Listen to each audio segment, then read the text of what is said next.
Paris est résilient. Paris est résilient. En fait, ce talk, à l'origine, je l'avais créé pour partager avec toutes les personnes qui sont confrontées aux gens qui parlent du web ou qui prennent des décisions sur le web, en termes d'architecture notamment, d'aider ces personnes-là à communiquer avec des gens qui connaissent rien au web. Donc des CIO, notamment des architectes bancaires, je ne parle pas de la Société Générale bien sûr, mais voilà, tous les gens qui conduisent des voitures en costard alors que nous on conduit des voitures avec des équipements qui sont un peu plus pratiques. Donc globalement à la fin j'étais amené à leur expliquer la thèse de Fielding, 180 pages, et avec un temps limité quand même. Et du coup le seul moyen que j'ai trouvé c'était un raccourci, une analogie. Et plus récemment, malheureusement, j'étais amené à réfléchir à la notion de civilisation. Qu'est-ce qu'une civilisation ? Et notamment, en ce qui nous concerne, quels sont les choix qu'on fait, qu'on ne fait pas, qu'est-ce qu'on considère être de la barbarie, de la démocratie, de l'anarchie. Et c'est ce que je vous propose aujourd'hui, qui est une introduction à un mode de réflexion qu'on aura demain après-midi au Café Philox. Alors, de quoi on parle ? Haussmann, qui connaît Haussmann ? C'est bon. Donc, Haussmann, en 1853, on lui a demandé de refaire Paris. Et donc, le parallèle, ça va être avec le travail de Fielding, qui lui est arrivé en 2000, et il a écrit une thèse qui connaît pas... Ouais, on va faire ça. Qui ne connaît pas Fielding ? D'accord.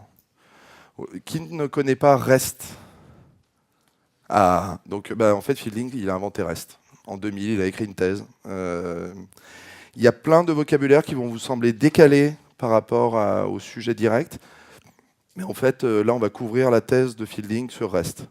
On va décrire les choix architecturaux qu'il a dû faire et les comparer aux choix architecturaux de Haussmann. Alors, quelle était la situation à Paris en 1853 et quelle était la situation du web avant Monsieur Fielding ? Bon, alors Paris, il y avait beaucoup de pertes en ligne, des épidémies de choléra régulièrement, congestion horrible, densité terrible, 1 habitant par mètre carré dans certains quartiers. C'était des rues qui étaient lentes, qui étaient sombres. Donc il y avait des gros problèmes de sécurité. Il n'y avait pas la possibilité d'enlever les virus, puisqu'il n'y avait pas de canalisation pour faire circuler l'eau. Et la latence était plutôt mauvaise pour aller d'un point à l'autre, notamment parce qu'en fait c'était un dédale de rue dans lequel les gens s'y retrouvaient, mais c'était très lent. Et il n'y avait pas de backbone. Donc pour aller d'un point à l'autre, on circulait à travers un espèce de grand village qui avait évolué et qui n'avait pas été structuré. Alors c'était un système plutôt instable, avec des reboots réguliers, donc vous connaissez les dates. En plus, à chaque reboot, il n'y avait pas de compatibilité ascendante pour les citoyens. Ils se retrouvaient, le bourgeois se retrouvait là-haut, le noble tout en bas. Enfin voilà, régulièrement, tous les 20-30 ans, on faisait un reboot. Ce qui peut encore nous arriver d'ailleurs. Il n'y avait personne pour vraiment s'occuper du citoyen lui-même, puisque les votes étaient restreints, même dans les périodes républicaines.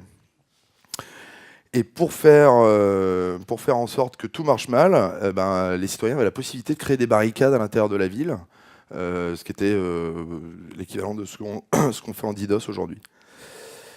Alors, Monsieur Haussmann, il a eu une mission, qui était de travailler sur la performance réseau, en termes de throughput. Il devait travailler sur l'expérience utilisateur, notamment la latence. Et il devait travailler sur l'efficacité réseau. Donc ça, bon, on lui a dit, tu fais une ville moderne, quoi. Alors, il partait pas de zéro, et c'est souvent le cas. Et c'est là où l'analogie commence. Donc Fielding, il est arrivé, en fait, le web existait déjà. Il existait déjà, il y avait déjà eu la première page. De même, pour Haussmann, il y avait déjà un code de conduite qu'on appelle le code civil, qui avait été écrit du temps de Napoléon. Il y avait déjà le naming en place, parce que en fait, la DNS avait déjà été structurée par Napoléon, en fait, c'est lui qui avait mis son nom sur la loi, avec tous les numéros partent de la scène. Et en partant de la scène, la droite est pair et la gauche est impair. Vous verrez en vous baladant, ça marche à tous les coups. Donc en fait, voilà, tout le DNS était déjà structuré et on pourrait même dire l'addressing scheme. Alors, bon, là, moi je suis pas un fan de Napoléon, en dehors des 2 trucs que j'ai mentionnés. Mais on va dire que pour les 2 trucs que j'ai mentionnés, le Napoléon de Fielding, c'était Tim Berners-Lee en 90 au CERN, et là on voit la première page web. Ouh. Alors, qu'est-ce qu'il y avait dans le web? Il y avait des notions quand même assez importantes. Il y a quelque chose qui s'appelle Separation of Concerns, c'est-à-dire on définit des entités. Il y a une entité cliente et une entité serveur. Et le client n'est pas serveur. Donc par exemple, si je suis président de la République et que je suis une personne, si je vais au palais de justice, par exemple, je serai traité comme citoyen et non pas comme président de la République. Separation of concern. Bon, alors... j'ai rien dit.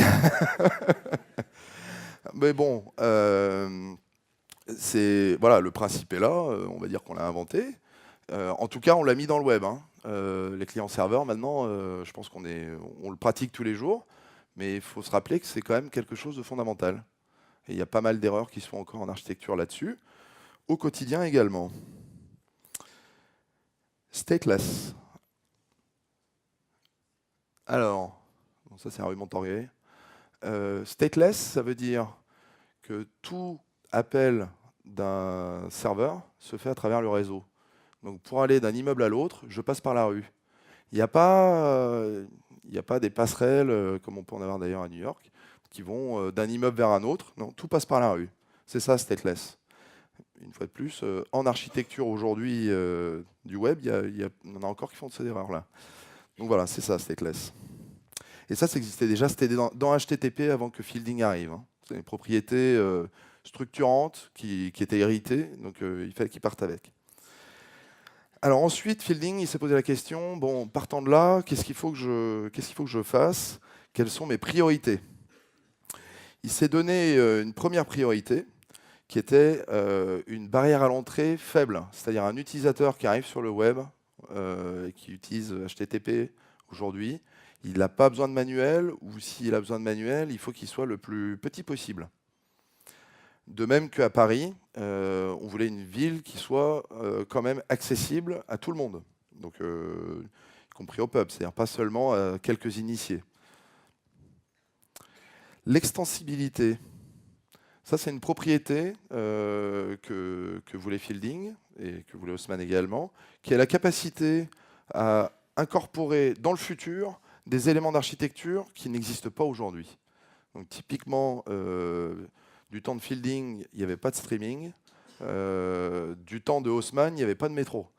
Mais la manière dont il avait architecturé la ville a permis de les incorporer. D'accord ? Alors, il n'y en a pas 25 hein, des propriétés, donc il y en a que 6. C'est quand même chacune d'entre elles, en fait, a son importance. Ce que Fielding voulait, et que Haussmann souhaitait également, c'était qu'un citoyen parisien puisse, en restant dans la ville de Paris, avoir accès à tout type de spectacle, rencontrer du monde, aller voir l'opéra, écouter de la musique.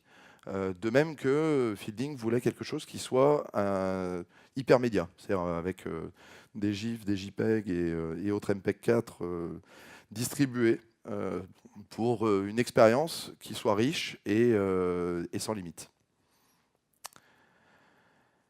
La scalabilité anarchique. Alors là, j'ai repris le terme, c'est le terme de Fielding, hein, anarchic scalabilité. En fait, c'est la capacité que voulait Fielding d'avoir un web qui puisse grandir sans qu'il y ait une entité centralisée à qui il faille demander son avis ou le droit pour pouvoir créer un nouveau quartier en dehors de la ville de Paris, pour pouvoir étendre la ville. Donc c'est ça la scalabilité anarchique. Donc, anarchique, ça ne veut pas forcément dire non organisé d'ailleurs, mais voilà, on n'a pas besoin de faire une référence à un État centralisé. Donc ça a plutôt bien marché. Hein. Quand on regarde Paris, maintenant il y a plus de 10 millions de personnes. Et puis quand on regarde de loin, on se dit oui, c'est bien anarchique. Ouais. Les déploiements indépendants. Alors ça, c'est fondamental pour tout. Alors qui d'entre vous a affaire avec des systèmes, parce que je sais que dans la banque, il y en a plein, mais des systèmes anciens qui sont gérés par quelques gourous, quelques experts qui parlent COBOL, qui voilà. Non mais n'ayez pas honte, soyez fiers. Voilà. Donc ça, c'est les vaches sacrées, c'est les Notre-Dame de vos architectures. Donc, bah Notre-Dame, vous n'avez pas défoncé Notre-Dame quand même, hein? Ouais, pas tout de suite. Enfin, ouais. Moi, je serais contre, au nom de la civilisation d'ailleurs. Donc, ce que vous faites en sorte que tout type de, de, de choses préexistantes, qui puissent être très différentes de ce que vous voulez faire au global, puissent quand même interagir avec votre système. Donc, ce que vous faites, vous la détourez, vous lui mettez une voie, en l'occurrence le parvis, pour la desservir, et vous l'inscrivez dans votre architecture pour que la façade et les accès restent stateless. Et ensuite, vous pouvez y accéder comme tout autre élément que vous aurez construit vous-même. Donc ça, on en parlera peut-être un petit peu quand on viendra au microservice, mais c'est comme ça qu'on traite les vaches, enfin pas les vaches sacrées, les éléments sacrés d'un système d'information. Et il n'y a pas de honte, voilà, il y en a un. Alors, donc tout le monde connaît REST. Je vous avoue que j'ai eu plaisir à me replonger dans la définition de REST. Donc REST, c'est LCODC, $SS and UI. Oui, oui. Donc en fait, c'est un ensemble de choix de style d'architecture qu'a fait Fielding. Donc là, j'ai mis un résumé de la partie CSS qui est au milieu, mais je vous l'ai fait dans l'ordre. Donc L, c'est layered, donc c'est par couche. Code, c'est que c'est programmable, donc on est en plein dans le thème de la conférence. Stateless, c'est l'un des S. C'est cacheable. Donc le cache a quand même une importance fondamentale hein, dans REST. Client-serveur, ça on l'avait déjà dit tout à l'heure, il n'avait pas vraiment le choix. Et il y a une interface uniforme. UI, c'est Uniform Interface. Allons-y. Allons-y. On va décrire le web. Alors, layered. J'ai la première couche. C'est en haut les égouts. Hein, avec un réseau qui est continu. Vous pouvez aller d'une portion de la ville vers une autre portion de la ville à travers le réseau lui-même. En fait, il y a même des trains hein, qui peuvent passer dans les égouts. Ensuite, vous avez la couche de rue, qu'on connaît bien. Hein. Donc là, c'est la rue de Rivoli, qui est pareil, indépendante. Vous pouvez aller de la rue, à travers la rue, de n'importe quel immeuble à n'importe quel immeuble. Et ensuite, troisième couche, les toits. Donc, vous avez tout le monde connaît les couches OSI. Et donc, la troisième couche, c'est les toits. Et en fait, c'est pas rien. Enfin, c'est pas un détail. C'était prévu dès le début qu'on puisse aller d'un toit de Paris à l'autre, notamment pour les réparations, ou pour que la police puisse faire son travail. Donc, voilà, trois niveaux indépendants. Et ce qui est remarquable et similaire au web, c'est que chacune de ces couches peut communiquer avec l'autre couche, avec la couche inférieure, à travers des gateways. Et donc, dans Paris, c'est pareil, il y a toujours les bouches aux égouts ou des accès au toit. Donc ça, c'était pour la partie layered. Le cache. Alors, le cache, je prends un exemple, je pense que c'est celui que j'ai le plus travaillé, celui-là. Parce que pour expliquer ce que c'était un cache avec 30 secondes auprès de quelqu'un. Donc, je trouve l'exemple d'une bibliothèque. Donc, vous rentrez dans la bibliothèque. Donc, là, par exemple, c'est la bibliothèque Sainte-Geneviève qui a été construite sur le même style architectural que l'ensemble de Paris. Vous rentrez, en fait, dans la salle de lecture, vous allez avoir, dans la salle elle-même, tous les livres qui sont les plus lus, avec un algorithme qui n'est pas first in, first out, qui est issus de la science des bibliothécaires, ou en fait, qui sont très intelligents parce qu'ils veulent se déplacer au minimum, donc ils mettent à disposition des gens qui sont dans la salle de lecture les choses qui servent le plus souvent. Et régulièrement, mais pas trop souvent, ce qu'il faut, c'est que le bibliothécaire, il aille chercher dans le stock, donc il y a 2 millions de livres en stock, il faut qu'il aille chercher une donnée, enfin un livre. Et en fait, la proportion entre les données complètes et ce qui est dans le cache est relativement faible. Hein. C'est 4%. Et ils arrivent à traiter 700 clients concurrents. Voilà. Donc ça, c'est le cache. Donc la bibliothèque, voilà, je vous le conseille, c'est pas mal. Alors après, c'est programmable. Bon, alors là... Oui, programmer, vous n'avez jamais programmé. Comment dire? Alors, imaginez, vous êtes au hall. Aujourd'hui, c'est plutôt des poireaux et les premiers poulets. Donc, tous les restaurants de Paris qui travaillent sur du frais vont pouvoir faire des plats où il y aura pas mal de poireaux et de poulets. Et ils vont pouvoir le programmer comme ils le veulent. Alors, j'ai dit programmer, mais en fait, avec, ils vont pouvoir coder les plats qu'ils souhaitent. Ils vont pouvoir être créatifs. Ils vont pouvoir envisager des nouveaux usages.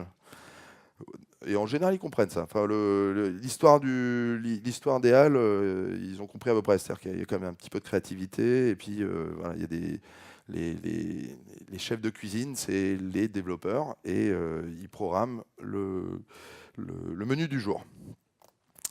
Alors, celle qui me sert le plus, c'est celle-là. Qu'est-ce qu'une API? C'est une façade haussmannienne. Ah ah. Pourquoi? Bon, parce qu'il y a une certaine uniformité dans ce qui est attendu de l'API, ce qui est le cas à Paris. Hein. La façade haussmannienne est normée. La documentation est là où on l'attend, normalement. En tout cas, elle est prévue dans les bonnes pratiques. On y a accès normalement par des tokens, enfin une clé. Ensuite, il y a une possibilité d'avoir un proxy, donc le concierge, et c'est possible de faire du cache avec un hall d'entrée. Et ce qui est remarquable, c'est que toutes les façades se ressemblent. Que la façade soit une façade d'immeuble qui soit entièrement d'habitation, ou qu'il y a un docteur au 3e, ou une start-up au 5e, la façade, c'est la même. Et ce qui est bien, parce que le jour où la start-up, je sais pas, elle a grossi, du coup elle a pris tout l'immeuble, et ben, les gens ils peuvent se déplacer ailleurs. Et vous avez en fait une modularité qui permet de pouvoir faire évoluer la vie de chacun sans que l'architecture elle-même soit remise en cause. Donc le côté uniforme, ça a quand même du bon pour les utilisateurs, même si c'est une contrainte, en effet, mais c'est une contrainte qui doit être acceptée. Donc voilà, je dis ça hein, pour ceux qui se posent des questions encore, est-ce que je devrais faire du reste ouais, la question se pose même plus. Est-ce que je devrais faire du gison? Ouais, voilà, c'est pas moi qui le dis, hein. Regardez juste les statistiques des développeurs, ce qu'ils attendent, et puis voilà. Alors, après un petit peu de considération esthétique, les patterns, pour ceux qui les pratiquent, c'est quand même super agréable de pouvoir travailler sur des ensembles qui se ressemblent. Enfin voilà, on a tous joué. Qui ne jouait pas au Lego quand il était petit? Ouais, voilà. Ça, bravo. Voilà, c'est ça. On est tous, en fait, des joueurs de Lego. Et ben là, c'est pareil. En architecture, tu travailles en pattern, tu fais des trucs, tu assembles, tu machin, et tu as une vision globale immédiate. Ben pareil pour une ville, en fait. Un urbaniste, il doit avoir une vision globale, et s'il l'a pas, il aura du mal à ressentir le futur. Alors allons-y maintenant, on va parler de microservices. Donc là, c'est plus Fowler que Fielding. Euh,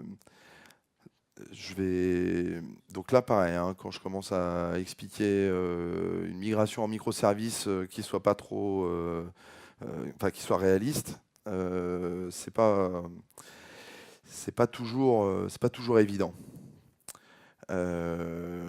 Donc, voyons voir ce qu'a fait Monsieur Haussmann.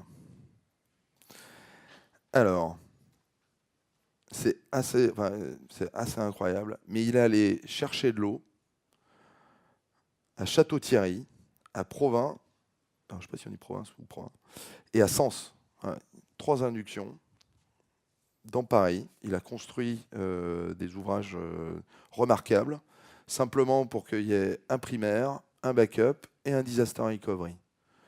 Donc, il savait que sa base, son data center pour la santé et pour la salubrité en général de la population, il partait d'une base très saine. Donc, il ne s'est pas posé la question, voilà, est-ce que mon data center ou est-ce que mes couches basses vont tenir la route? Est-ce qu'elles seront toujours propres?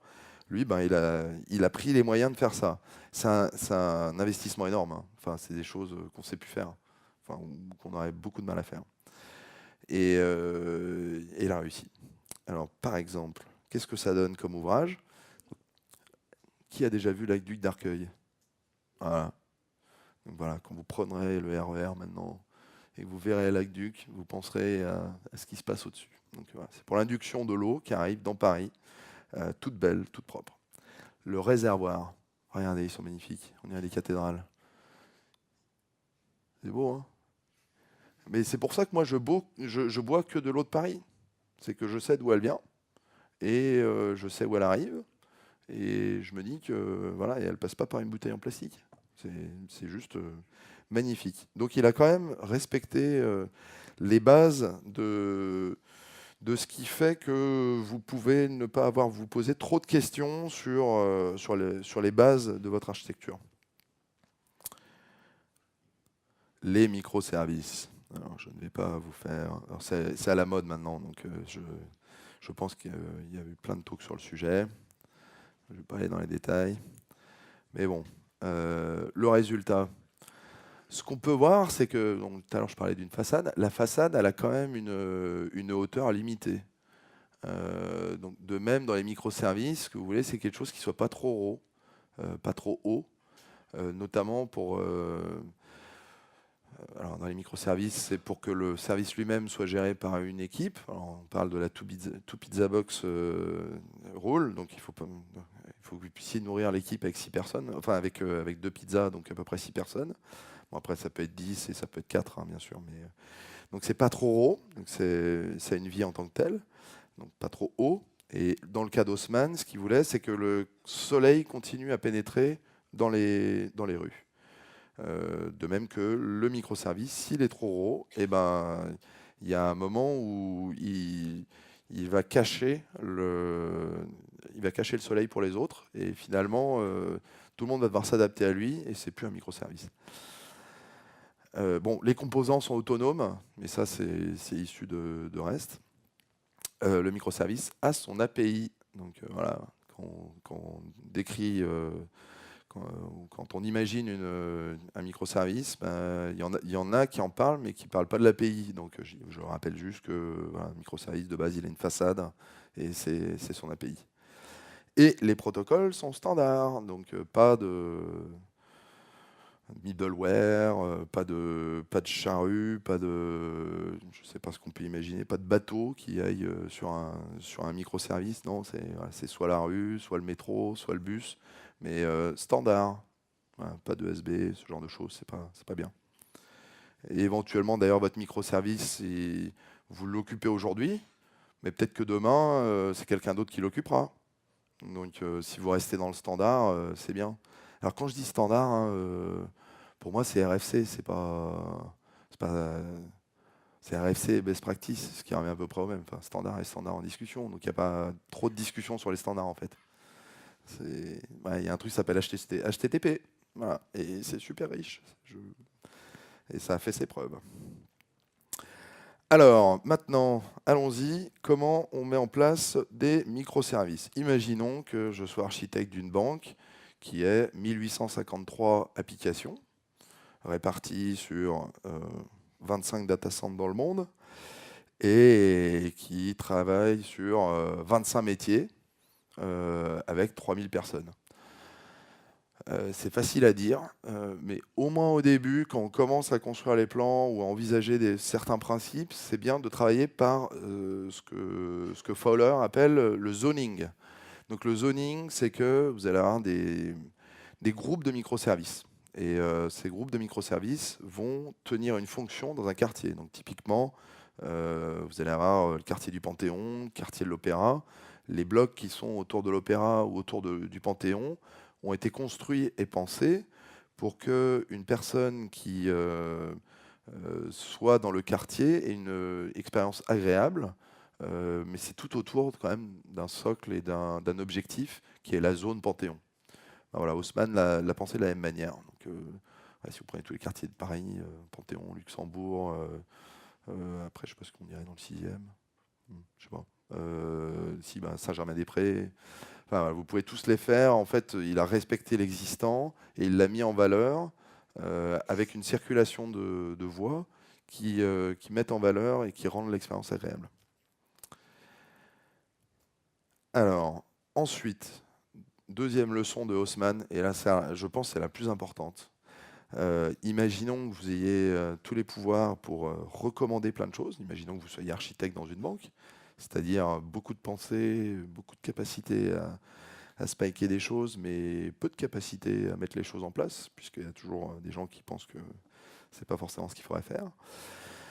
Lui, il était dans la même situation parce qu'en fait, il n'avait pas le budget pour refaire toute la ville.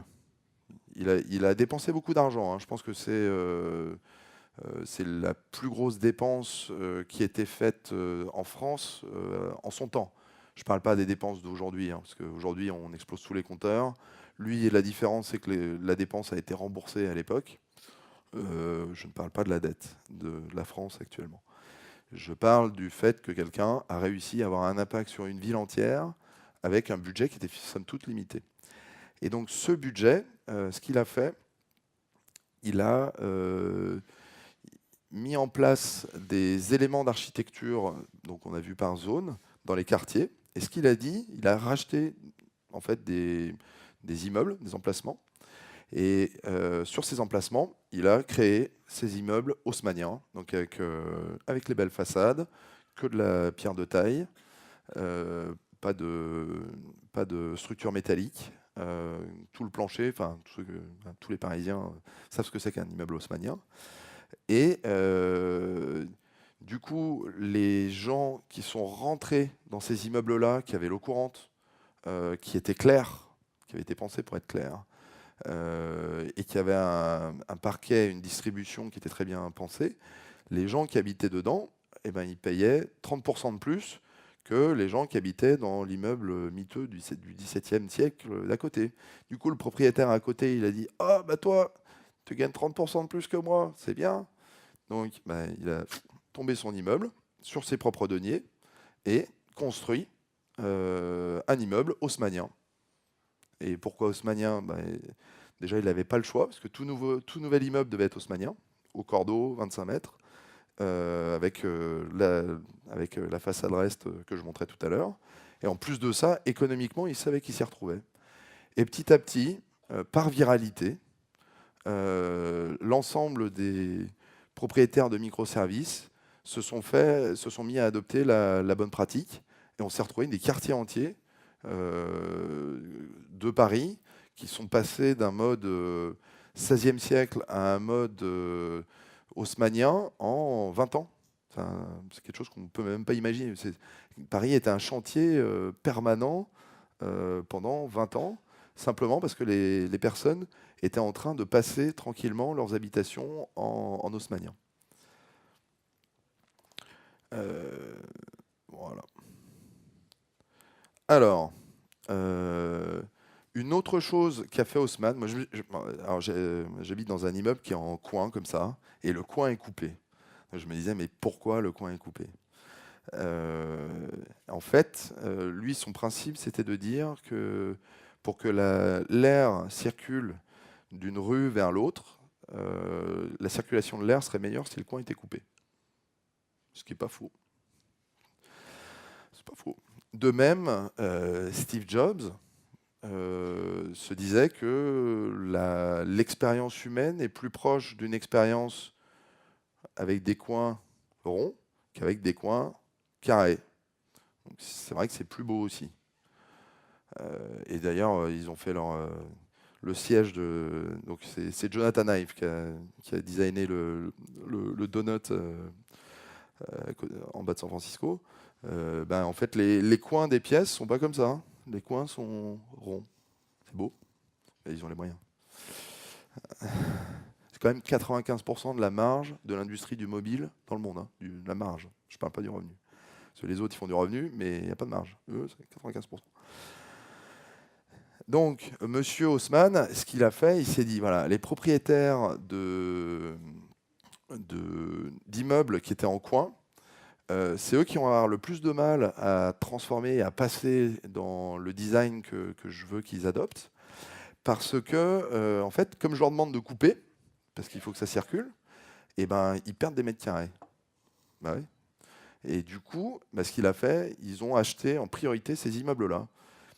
Deuxième effet qui se coule, c'est qu'en fait, en travaillant ces immeubles-là en premier, il donnait un exemple sur la rue, d'un côté, et de l'autre. Donc, 2 fois exemplaire, sur 2 côtés de la rue.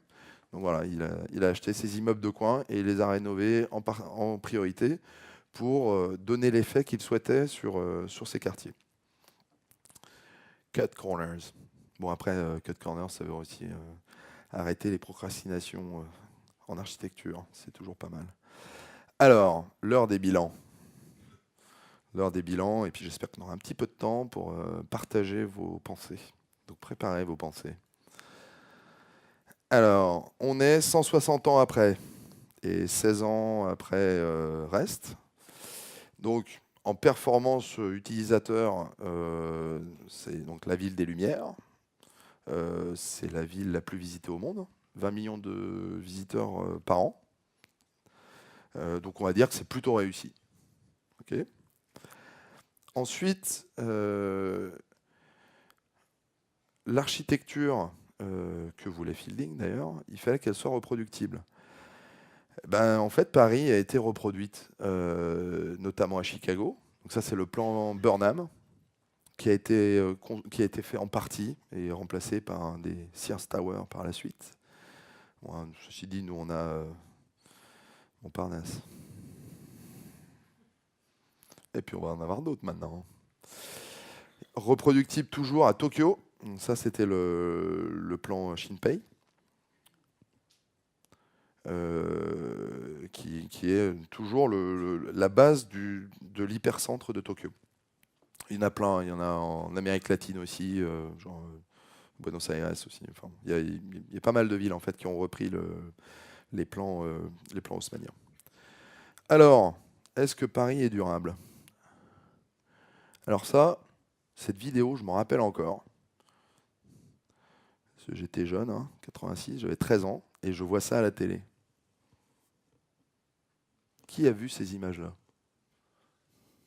Ah bah, ça me rassure. Et quand j'ai vu ça, j'étais, ah mais c'est dingue! Moi, ma grand-mère, elle vivait dans un immeuble comme ça. Je dis, ah, mais c'est dingue! Ils sont en train de... Ils défont les immeubles, hein, mais pourquoi? Pourquoi, maman? Et ma mère est architecte. Ouais,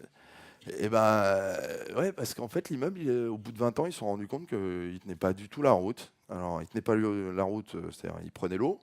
La structure fer partait en quenouille et l'expérience utilisateur était désastreuse. Enfin, voilà, c'est les cités, on en parle encore. Et ça, 20 ans.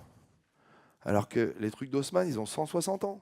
Donc imaginez, vous êtes architecte dans les années 60, 70, vous dites, allez, on refait le monde, on refait les concepts. Moi, je vais vous faire un immeuble, top. On va mettre plein de monde dedans. Et 20 ans après, mais vous vous cachez sous terre. Imaginez, misérable. C'est-à-dire que les gens qui ont mis 1 € là-dedans, en l'occurrence le contribuable, pour une durée de vie de 20 ans, ça coûte 8 fois plus cher qu'une durée de vie de 160 ans finalement. Donc l'argent, même s'il a économisé, je ne sais pas, 50% par rapport à construire quelque chose d'haussmannien, ben, ça reste... quelqu'un a fait le calcul là? Ouais, 2 fois plus cher que s'il était allé sur l'haussmannien. Combien? 4 fois plus cher, voilà. Et les haussmanniens, ils sont encore là, donc c'est peut-être 10 fois plus cher. Donc c'est la notion de durabilité en architecture qui est liée, ou qui résonne aussi avec la dette technique, c'est fondamental. Donc là, il a plutôt bien réussi son coup, monsieur Haussmann, lui. Alors, il faut que ça soit évolutif. Évolutif. Donc c'est similaire à ce que je disais tout à l'heure sur le métro. C'est la capacité à accueillir des choses que ne peut pas concevoir le jour où on met en place le système. Donc le système REST, en l'occurrence, accepte des nouvelles features tous les jours. Enfin, REST et HTTP. Et vous pouvez tous contribuer, hein, il y a des RFC, des groupes de travail, c'est fait pour. De même dans Paris, en fait, je pense que, enfin c'est sûr, Haussmann n'avait pas imaginé que un taré puisse imaginer avoir une tour qui serve à rien au milieu de la ville, quoi. C'est un truc qui fait qu'il y a 20 millions de personnes qui viennent à Paris quand même. Donc, voilà.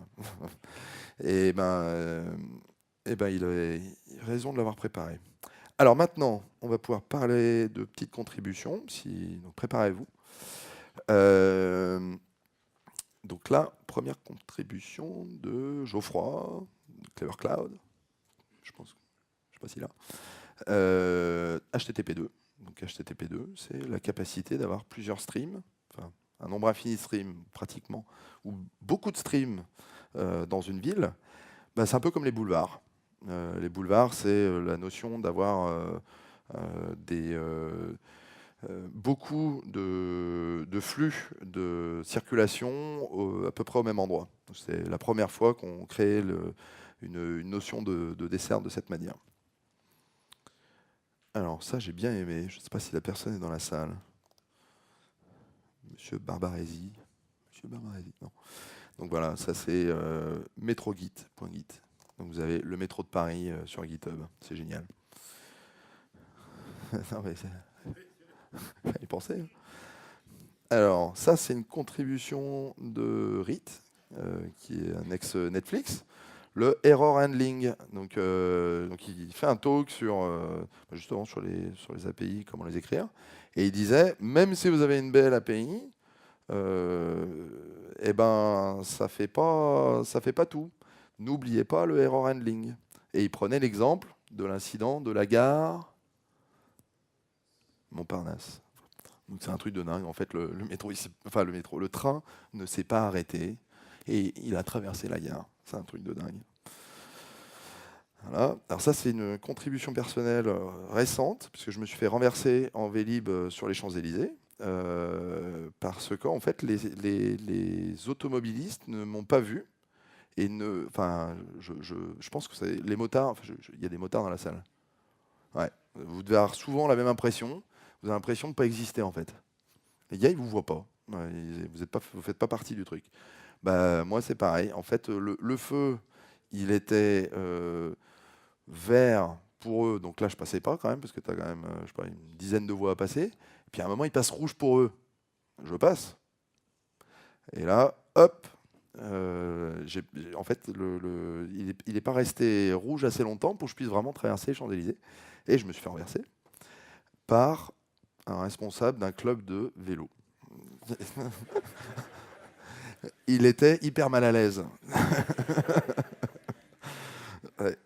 Mais bon, et donc ça, c'est typiquement l'exemple d'un protocole incomplet, c'est-à-dire on a à peu près pensé le truc, on s'est dit ouais c'est écolo, c'est tout, il y aura moins de voitures et tout, mais on n'a pas pensé à la manière dont les gens interagiraient ou pourraient interagir entre eux pour que ça se passe bien pour tout le monde. Donc là, en l'occurrence, les voitures, elles n'ont pas encore la RFC, Tiens, alors, si tu vois un Vélib, c'est ça qui se passe. Ouais, ils l'ont pas, donc ils ignorent. Et je dirais même que les vélos n'ont pas les RFC pour s'occuper des piétons non plus, hein. Voilà, c'est la conclusion. Et donc, avant d'ouvrir les contributions, pour ne pas oublier, donc, demain, je fais un talk sur le développeur citoyen, la société programmable. Et ça, après, on a un café Philox sur la société programmable. Donc, l'idée, on ne va pas refaire le monde, mais on va en parler au moins. Voilà. Et sinon, vous verrez en fin de presse, pour vous aider dans l'analogie, je propose des clés de traduction de notre monde avec leur monde. James Bond. Et puis voilà, quelques références de bouquins que je trouve plutôt bien. Voilà. Écoutez, il reste 4 minutes 27. Est-ce que vous sentez de... Qui veut partager quelque chose? Une idée qu'on va rajouter à cette presse? Bon, alors, est-ce que vous pensez qu'on est civilisé? Ah, civilisé. Comment? C'est une excellente question. Et je n'ai pas de réponse.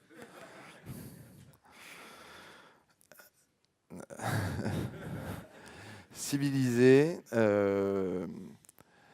dans le sens où on a des règles de vie, avec, donc on ne peut pas appeler ça des règles de vie, des normes, des lois, dans un but de vie collective, qui font que la seule loi n'est pas la loi du plus fort, enfin que la loi du plus fort ne peut pas exister. Voilà. Donc est-ce que le web est civilisé? Ou est-ce que le web est une civilisation? Oh là là. Ouais, je pensais que tout le monde allait dire bah oui, bien sûr. Mais oui, moi je pense. Je pense, vous pouvez contribuer. C'est une démocratie. Bon très bien. Je vous libère plus tôt. Il reste 3 minutes et merci beaucoup. J'espère que vous avez apprécié.